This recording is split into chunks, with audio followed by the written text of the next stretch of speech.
बिस्मिल्लाहिर्रहमानिर्रहीम। Welcome back friends, welcome back to another video lecture by Kami microbiologist. उम्मीद करता हूँ आप लोग ठीक ठाक और खैर खैरियत से होंगे।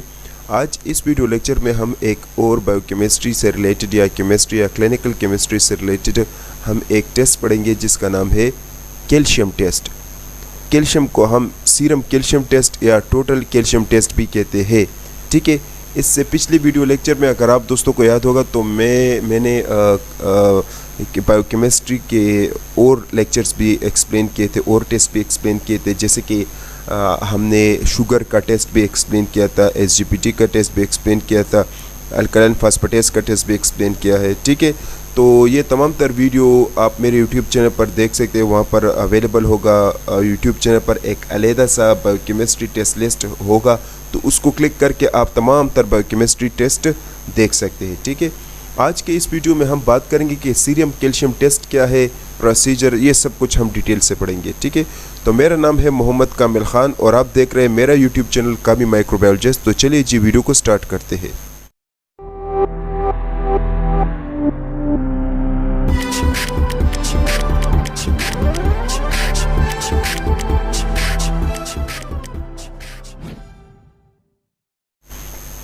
सबसे पहले अब मेन कंटेंट की तरफ आ जाए कि इस वीडियो में हम क्या एक्सप्लेन करने जा रहे हैं। तो इस वीडियो में सबसे पहले हम ये एक्सप्लेन करेंगे कि कैल्शियम क्या है, दूसरा हम कैल्शियम टेस्ट के हवाले से एक्सप्लेन करेंगे, तीसरा हम ये देखेंगे कि कैल्शियम टेस्ट के कितने टाइप्स है। इसके अलावा हम कैल्शियम के फंक्शन के बारे में एक्सप्लेन करेंगे। इसके बाद फिर हम ये देखेंगे कि कैल्शियम का टेस्ट हम क्यों करते हैं, पर्पस क्या है।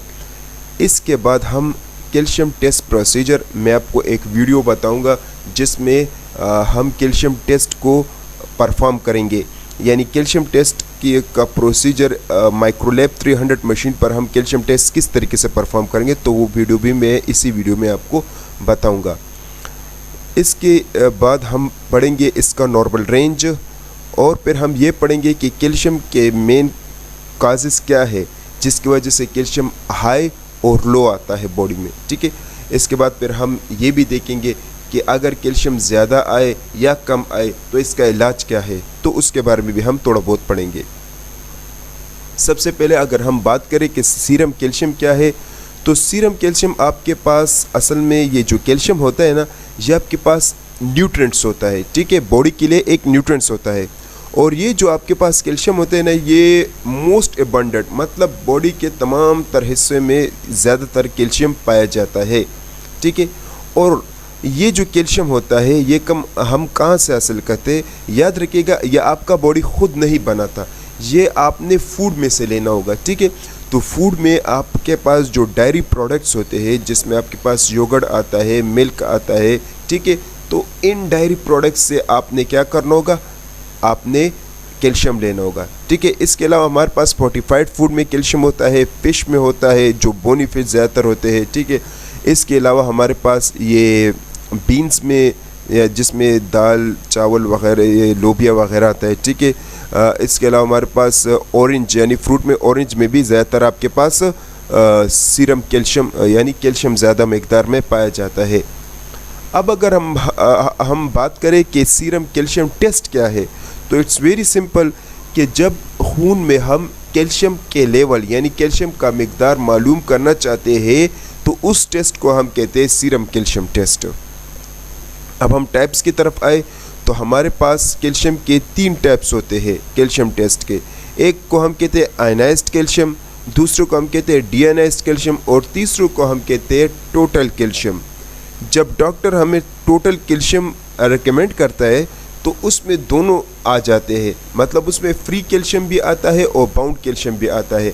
डॉक्टर बहुत कम हमारे लिए आयनाइज्ड कैल्शियम रेकमेंड करता है कि आप आयनाइज्ड कैल्शियम का टेस्ट कराएं। ठीक है, और डीआयनाइज्ड कैल्शियम का तो बहुत मतलब सरे से जिक्र ही नहीं करते डॉक्टर कि यार डीआयनाइज्ड कैल्शियम, और ये डीआयनाइज्ड कैल्शियम इतना इम्पोर्टेंट नहीं है। ठीक है, टेस्ट करने के लिए। अच्छा जी, अब हम बात करें कि कैल्शियम, तो कैल्शियम याद रखिएगा कि हमारी बॉडी में तकरीबन 99% कैल्शियम पाया जाता है।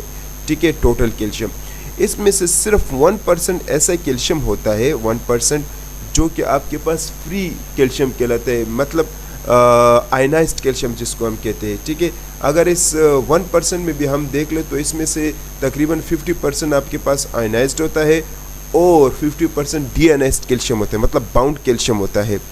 ये जो आयनाइज्ड इसको फ्री कैल्शियम कहते हैं, ये आपके ब्लड में सर्कुलेट करता है फ्रीली और तमाम तर हिस्सों में ये ख़ुद को पहुंचाता है जहां पर इसकी ज़रूरत होती है। इसके अलावा बाउंड कैल्शियम जो है ये बाउंड होता है, मतलब कनेक्ट होता है मुख्तलिफ यानी जो मॉलिक्यूल या कंपाउंड होते हैं उनके साथ, जैसे कि आपके पास अल्ब्यूमिन, बाइकार्बोनेट, फास्फेट, लैक्टेट वगैरह, इनके साथ ये कनेक्ट होता है। ठीक है, तो this is all about serum calcium के हमारे पास कितने होते हैं।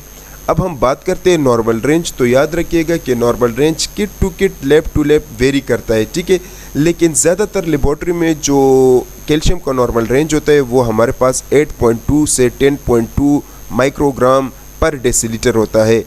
इसके अलावा बच्चों में इसका नॉर्मल रेंज थोड़ा सा ज़्यादा होता है, वो इसलिए क्योंकि बच्चों में डेवलपमेंट्स होती है, प्रोसेस होता है, ठीक है ना, बोन डेवलपमेंट वगैरह, मसल्स डेवलपमेंट, तो ये कैल्शियम वहाँ पर भी अपना मेन रोल अदा करते हैं। तो इस वजह से बच्चों में थोड़ा सा ज़्यादा होता है, यानी बच्चों में ये 8.6 से लेकर 11.2 माइक्रोग्राम पर डेसीलीटर होता है।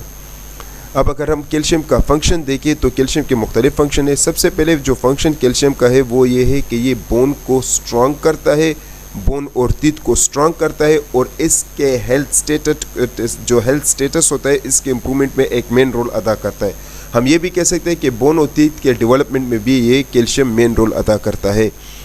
नेक्स्ट हमारे पास जो मसल कंट्रैक्शन होता है तो ये भी कैल्शियम की वजह से होता है और ब्रेन के फंक्शन में भी कैल्शियम का एक मेन रोल होता है। इसके अलावा हमारे बॉडी में कुछ ऐसे क्लॉटिंग फैक्टर्स होते हैं जिनकी एक्टिवेशन के लिए कैल्शियम की ज़रूरत पड़ती है और वो क्लॉटिंग फैक्टर जब कैल्शियम की मौजूदगी में एक्टिवेट होते हैं तो वो जाकर ब्लीडिंग के प्रोसेस को स्टॉप करते हैं। इसके अलावा कैल्शियम जो है वो ब्लड प्रेशर जैसे डिजीज़ को स्टेबलाइज करने में भी एक मेन रोल अदा करता है। इसके अलावा कैल्शियम जो है आपके स्पम्स को, ठीक है, मेल में जो स्पम्स की प्रोडक्शन होती है तो उसकी मूवमेंट को इम्प्रूवमेंट में एक मेन रोल अदा करता है। जैसे कि आप लोगों को पता है कि जब स्पम्स मूवमेंट करता है ना और जब वो एग के साथ मिल जाता है तो तब फर्टिलाइजेशन का अमल होता है, ठीक है ना। ये ज़्यादातर एग्स फीमेल्स से के ओवरीज से निकलता है, ठीक है, और स्पम्स मेल से निकलता है। तो जब फीमेल का एग और मेल का स्पम्स आपस में मिल जाता है तो ये फर्टिलाइजेशन का अमल करता है और ज़ायगोट बनता है, ठीक है। तो स्पर्म की जो मूवमेंट होती है ना उसके इम्प्रूवमेंट में भी कैल्शियम एक मेन रोल अदा करता है। इसके अलावा कार्डिक फंक्शन यानी हार्ट के फंक्शन में भी कैल्शियम का एक मेन रोल होता है। आपने हार्ट के चैनल्स मतलब थोड़े बहुत पढ़े होंगे, उस चैनल्स में से कैल्शियम आता जाता है जिसकी वजह से हार्ट पंपिंग करता है और हार्ट के पंपिंग में एक मेन रोल अदा करता है कैल्शियम, ठीक है, हम ये भी कह सकते हैं। इसके अलावा विटामिन B12 एक मेन चीज़ होता है बॉडी के लिए, ठीक है, तो कैल्शियम क्या करता है, विटामिन B12 को भी एब्जॉर्ब करता है। इसके साथ साथ जो कैल्शियम हमारे पास होता है तो ये मतलब सेल टू सेल जो कम्युनिकेशंस होती है, सेल टू सेल सिग्नलिंग जो होती है, जिसकी वजह से एक सेल दूसरा सेल एक दूसरे के सिग्नलिंग की वजह से डेवलप होते हैं, तो ये भी कैल्शियम की वजह से होता है, ठीक है।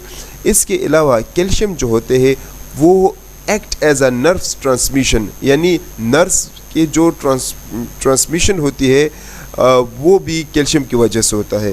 साथ में हमारे पास कुछ हार्मोन के सिक्रीशन भी कैल्शियम की वजह से होते हैं, ठीक है।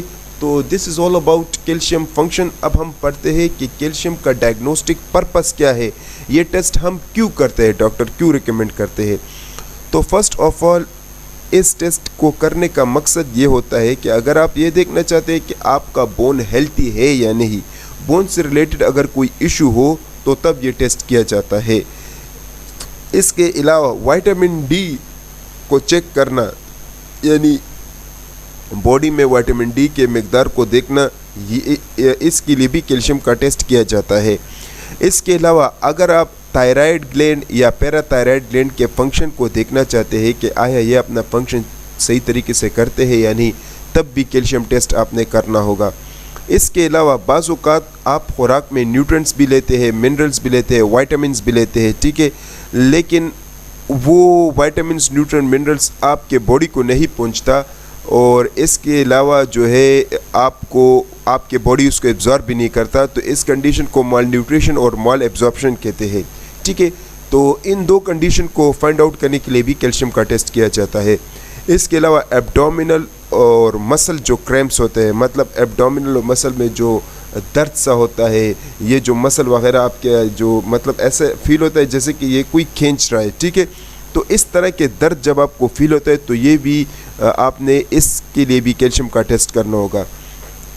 कॉन्स्टिपेशन, फिटिग्यू, जब आपका मतलब कॉन्स्टिपेशन सिंपली अगर हम कहें कब्ज़, ठीक है, यानी जब आप स्टूल वगैरह करते हो तो उस दौरान स्टूल करने के दौरान आपको बहुत ज़्यादा पेन फील होता है।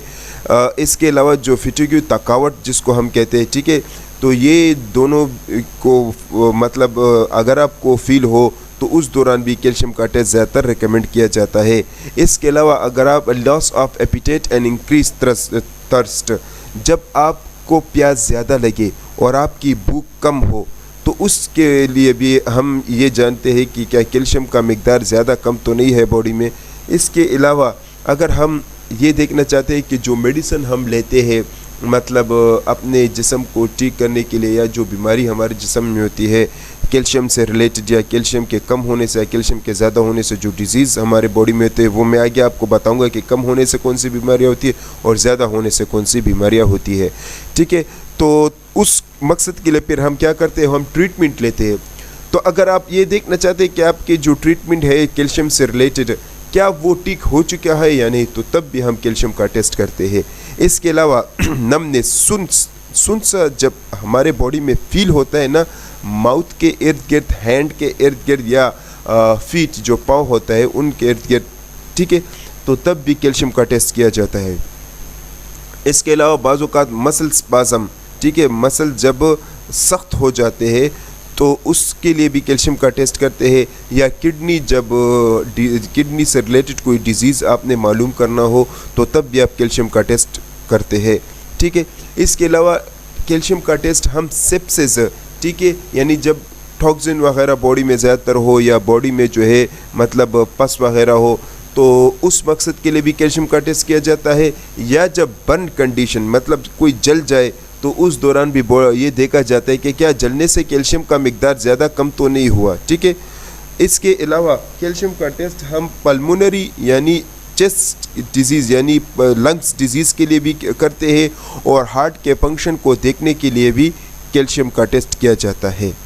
तो this is all about calcium diagnostic purpose. अब हम बात करते हैं कि इस टेस्ट का प्रोसीजर क्या है, यानी इस टेस्ट को हम किस तरीके से परफॉर्म करेंगे। ठीक है, तो याद रखिएगा कि ये जो टेस्ट होते हैं हम एडवांस मशीन, जैसे कि हमारे पास सेलेक्ट्रा होगा है जो कि एक फुली ऑटोमेटेड मशीन होता है। एडवांस मशीन में और भी आते हैं, फुली ऑटोमेटेड मशीन हमारे पास और भी है, ठीक है ना।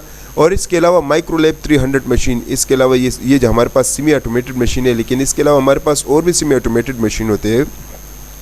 तो इस टेस्ट को ज़्यादातर उन मशीनों पर रन किया जाता है, लेकिन इस वीडियो में मैं आपको ये बताऊंगा कि माइक्रोलैब 300 मशीन पर इस टेस्ट को किस तरीके से रन किया जाता है।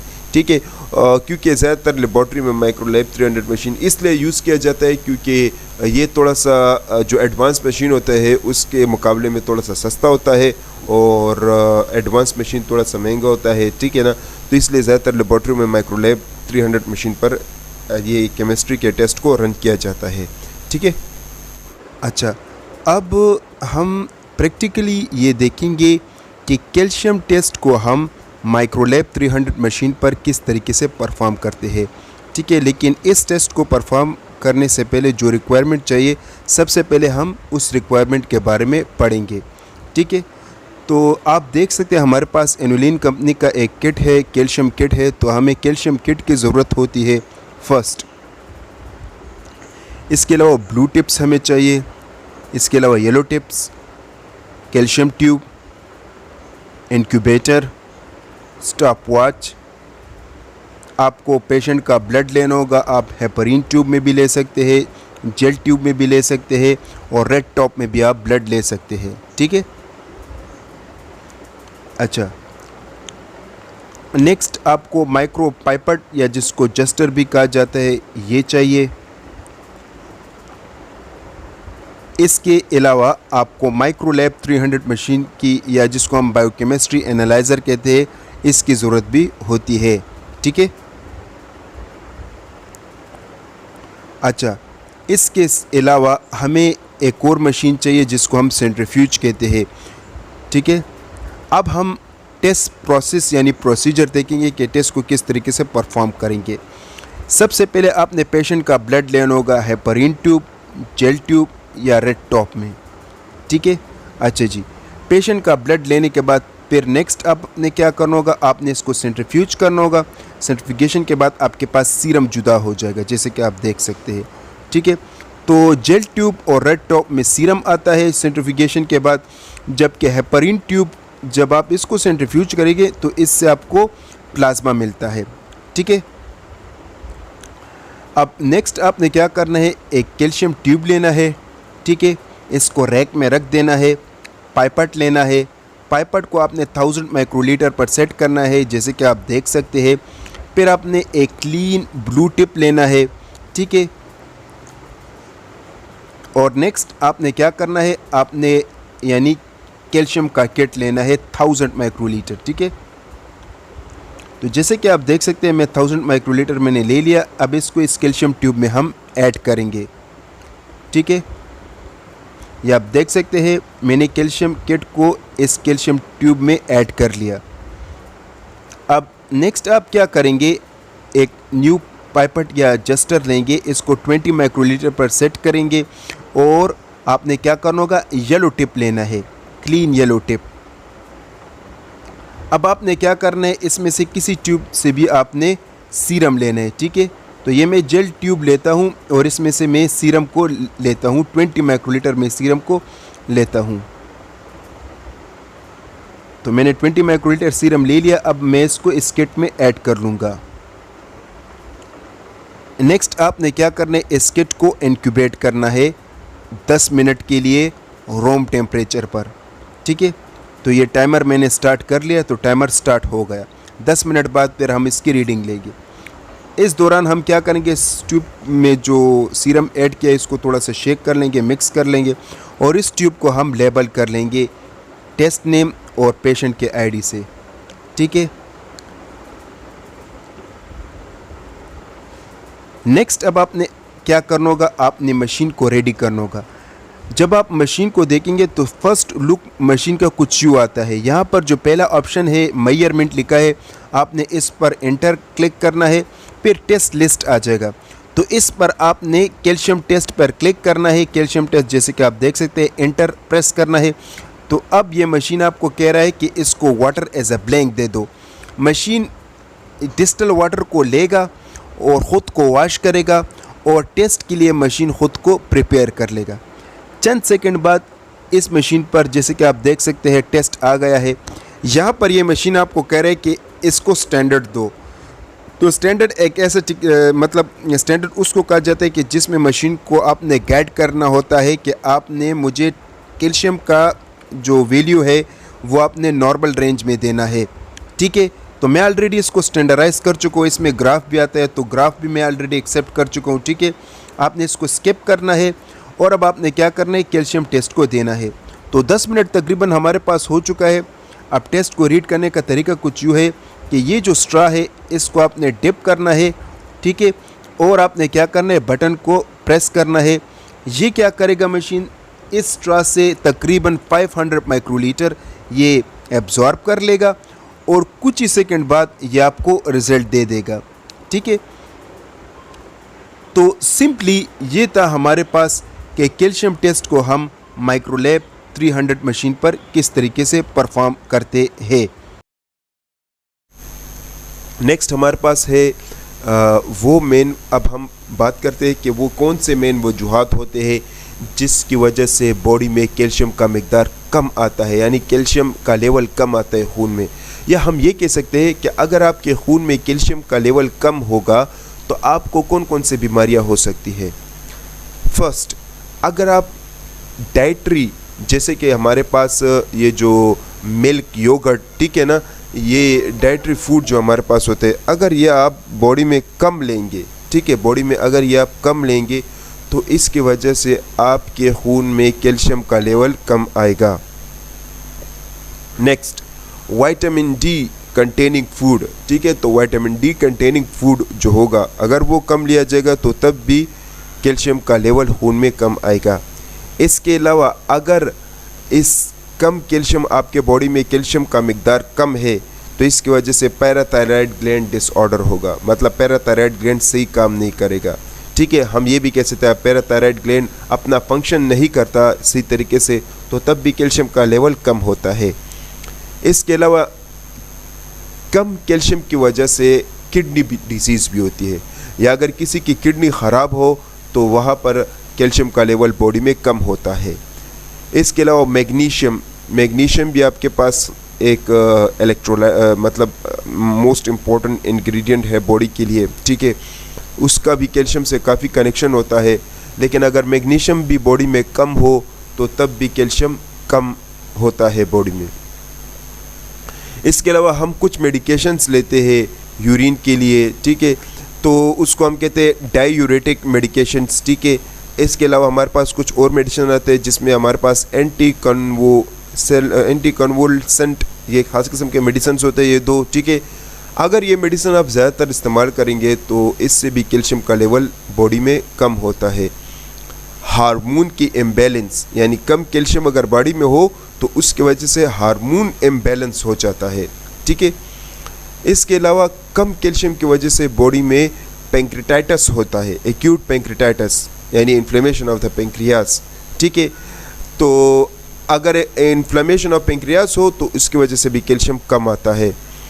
इसके अलावा कुछ डिजीज़ होते हैं जिसमें हमारे पास रूमेटॉइड आर्थराइटिस और कैंसर आता है, ठीक है। तो कम कैल्शियम की वजह से रूमेटॉइड आर्थराइटिस और कैंसर भी होता है, ठीक है। रूमेटॉइड आर्थराइटिस आप लोगों को पता होगा, ये जो जॉइंट्स पेन्स होते हैं ना, बोन और जॉइंट्स में ज़्यादातर जो पेन फील होते हैं उसको रूमेटॉइड आर्थराइटिस कहते हैं, उसमें इन्फ्लेमेशन सा हो जाता है, ठीक है। तो ये कम कैल्शियम की वजह से होता है, या अगर कैल्शियम कम है तो इसका वजह रूमेटॉइड आर्थराइटिस और कैंसर होता है। अब हम बात करते हैं वो मेन कंडीशन, वो मेन वजूहात, यानी जब कैल्शियम आपके बॉडी में ज़्यादा हो तो वो कौन सी डिजीज़ काज कर सकता है। कैल्शियम तब ज़्यादा आता है आपके बॉडी में जब थायराइड ग्लैंड और पैराथायराइड ग्लैंड से हार्मोन की सिक्रीशन ज़्यादा सिक्रीट होता है। जब वो ज़्यादा हार्मोन सिक्रीट करते हैं तो तब आपके बॉडी में जो बॉडी होता है उसमें कैल्शियम ज़्यादा आता है। हम ये भी कह सकते हैं कि ज़्यादा कैल्शियम की वजह से थायराइड और पैराथायराइड ग्लैंड हार्मोन की सिक्रीशन ज़्यादा करता है। नेक्स्ट, कैंसर, ठीक है। तो ज़्यादा कैल्शियम के आने की वजह से आपके बॉडी में ब्रेस्ट, लंग्स और प्रोस्टेट कैंसर का खतरा होता है, ठीक है। इसके अलावा जब आप ज़्यादा विटामिन डी लोगे ना तो ज़्यादा विटामिन डी के लेने से भी कैल्शियम का मिकदार ज़्यादा आता है। ज़्यादा कैल्शियम की वजह से किडनी डिजीज़ भी होती है।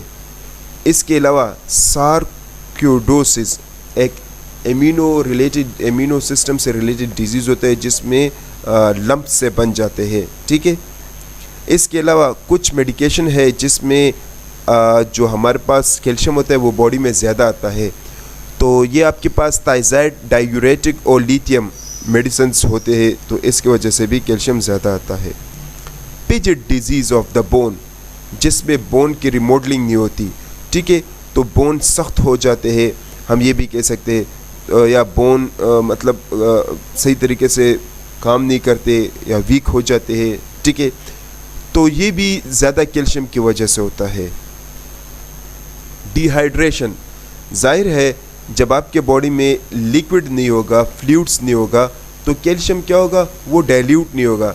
जब कैल्शियम डाइल्यूट नहीं होगा तो कैल्शियम का मिकदार ख़ुद ब खुद बॉडी में ज़्यादा आता है, ठीक है।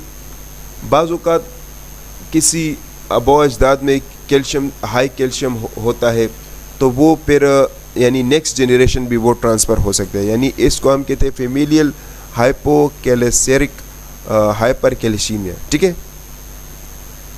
अब हम बात करते हैं कि वो कौन से इलाज है अगर ज़्यादा कैल्शियम बॉडी में आए तो, यानी जिसको हम हाइपरकैल्सीमिया कहते हैं, तो उसका क्या इलाज है। जो फर्स्ट ट्रीटमेंट है वो ये है कि आपने बॉडी में ज़्यादा से ज़्यादा फ्लूइड लेना होगा, उसका वजह यह है कि जितना आप फ्लूइड लेंगे उतना ये कैल्शियम डाइल्यूट होगा। नेक्स्ट, आपने कुछ मेडिकेशन का इस्तेमाल करना होगा जिसमें आपके पास बाइफॉस्फेट आता है, कॉर्टिकोस्टेरॉइड्स आते हैं, ठीक है, कॉल्सिटोनिन आता है। कॉल्सिटोनिन मतलब हार्मोन है ये आपके पास, ठीक है। तो इस किस्म की चीज़ें आपने अपने बॉडी में लेना होगा ताकि कैल्शियम का मिकदार कम आ जाए, कम नहीं मतलब नॉर्मल हो जाए, ठीक है। इसके अलावा विटामिन डी का लेना आपने कम करना है, ठीक है। ये जो ट्रीटमेंट मैंने बताया इसका ये मकसद, इसका हरगिज़ ये मतलब नहीं हुआ कि कैल्शियम का लेवल कम हो जाता है, नहीं, बल्कि कैल्शियम का लेवल नॉर्मल हो जाता है, ठीक है, और नॉर्मल ही चाहिए। डायलिसिस, कुछ कंडीशंस में हम डायलिसिस भी करते हैं जिससे कैल्शियम का लेवल नॉर्मल आता है। इसके अलावा कैल्शियम, विटामिन डी, मैग्नीशियम, ठीक है, ये मेडिसिन की शक्ल में भी आपके पास अवेलेबल होता है और आईवी यानी इंजेक्शन फॉर्म में भी ये अवेलेबल्स होते हैं, ठीक है। तो आप ओरली भी इसको ले सकते हो और आईवी भी ले सकते हैं, कैल्शियम, विटामिन डी और ठीक है ये मैग्नीशियम, ये खुराक में भी ज़्यादातर शामिल होता है, ठीक है, फूड्स वगैरह में भी। तो अगर आपका कैल्शियम का लेवल कम है तो आपने कैल्शियम, विटामिन डी और आपने क्या करना है, मैग्नीशियम लेना है खुराक में से, मेडिसिन में से, या आपने क्या करना है आईवी या मतलब आईएम आपने लेना है, ठीक है। तो इससे आपके बॉडी का कैल्शियम लेवल नॉर्मल हो जाएगा। तो this is all about calcium test. उम्मीद है ये वीडियो आपको अच्छी लगी होगी। अगर वीडियो अच्छी लगी तो हमारी वीडियो को लाइक कीजिएगा, वीडियो को शेयर कीजिएगा और चैनल को सब्सक्राइब कीजिएगा। अगर जहन में कोई भी सवाल है तो नीचे कमेंट सेक्शन में आप कर सकते हैं। तब तक के लिए इतना ही, अपना ख्याल रखिएगा। Thank you so much for watching.